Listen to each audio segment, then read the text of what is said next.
হামলার বদলা। মঙ্গলবার গভীর রাতে প্রত্যাঘাত পাকিস্তানে। গুড়িয়ে দেওয়া হলো 9টি জঙ্গি ঘাঁটি। মৃত্যু জঙ্গি সংগঠন জৈশ-ই-মোহাম্মদ প্রধান মাসুদ আজহারের আত্মীয় সহ শতাধিক। সেনার সাফল্যে উচ্ছ্বাস প্রকাশ করে এরপরই প্রতিক্রিয়া দেন মন্ত্রীরা। এক্স হ্যান্ডেলে কেন্দ্রীয় স্বরাষ্ট্রমন্ত্রী অমিত শাহ লেখেন, দেশের সশস্ত্র বাহিনীর জন্য গর্বিত। পহেলগাঁওতে নারকীয় হামলার জবাব হলো অপারেশন সিঁদুর। ভারত ও তার নাগরিকদের ওপর যে কোনো ধরনের হামলার সমুচিত জবাব দিতে প্রস্তুত মোদী সরকার। সন্ত্রাসবাদের মূলোৎপাটনে দেশ বদ্ধপরিকর। অপারেশন সিঁদুরের সাফল্যের পর এক্স হ্যান্ডেলে মুখ খোলেন প্রতিরক্ষা মন্ত্রী রাজনাথ সিং। লেখেন, ভারত মাতা কি জয়। এ ব্যাপারে বুধবার মুখ খোলেন তিনি। বলেন, আম পাকিস্তানির কোনো ক্ষতি না করে জঙ্গি ঘাঁটি ঘুরিয়ে মানবিকতার পরিচয় দিয়েছে সেনা।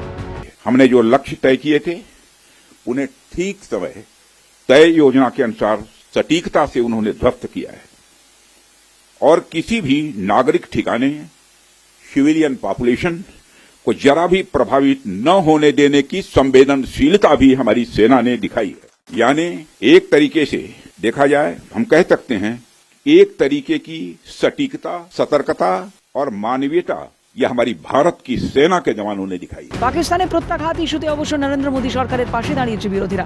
রাজনীতিকে দূরে সরিয়ে রেখে লোকসভার বিরোধী দলনেতা রাহুল গান্ধী বলেছেন, সেনাকে পূর্ণ সমর্থন কংগ্রেসের। पूरा समर्थन, full support to our forces, best wishes to them, much love to them, complete support from the Congress party and the Congress working committee. क्योंकि आज स्थिति बहुत नाजुक है और जो सुरक्षा को लेकर जो स्थिति है, चुनौतियां हैं, एकता और एकजुटता हम सरकार के साथ हैं।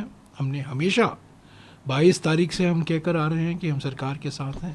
जो कोई कदम सरकार उठाएगी हम उसका समर्थन करेंगे। পাক মাটিতে একের পর এক জঙ্গি ঘাঁটি গুড়িয়ে দেওয়ায় সেনাকে অভিনন্দন জানিয়েছেন কংগ্রেস নেতা রাজীব শুক্লা। বলেছেন, tit for tat. I would like to congratulate Indian Army, Indian Defence Forces for this great job which they have done.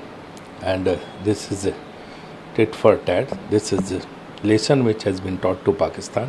সন্ত্রাসবাদের বিরুদ্ধে লড়াইয়ে কেন্দ্রের পাশে দাঁড়ানোর কথা শোনা গিয়েছে পশ্চিমবঙ্গের মুখ্যমন্ত্রী তথা তৃণমূল কংগ্রেস সুপ্রিমো মমতা বন্দ্যোপাধ্যায়ের গলাতেও।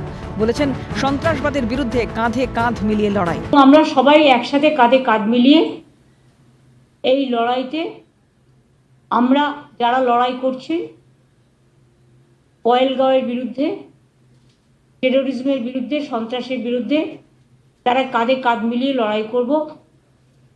এই সময় আমাদের মধ্যে কোনো বিভেদ যেন না হয়। সবাই আমরা দেশের পক্ষে। জঙ্গি ঘাঁটিতে হামলা চালিয়ে বেছে বেছে জঙ্গি হত্যা করা হয়েছে। প্রধানমন্ত্রী যা বলেন তাই করেন। প্রতিক্রিয়া ত্রিপুরার মুখ্যমন্ত্রী মানিক সাহার। গতকাল একটার পরে যেভাবে আক্রমণ করা হয়েছে এবং কোনো সিভিলিয়ানের এখন পর্যন্ত যা খবর আছে কোনো সিভিলিয়ান কিন্তু তাদের কিন্তু ক্যাজুয়ালিটির খবর নেই।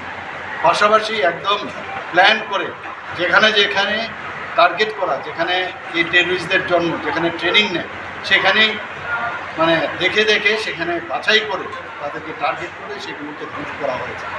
কয়েকজনের খবর এসে মারা গেছে, যারা কমান্ডার ইত্যাদি আছে।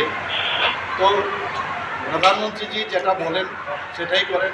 পাকিস্তানকে সমুচিত জবাব। ভারতীয় হিসেবে সেনার সাফল্যে গর্বিত কর্ণাটকের উপমুখ্যমন্ত্রী ডি.কে. শিবকুমারও বলেছেন, সেনাকে কুর্নিশ। Proud of our army forces.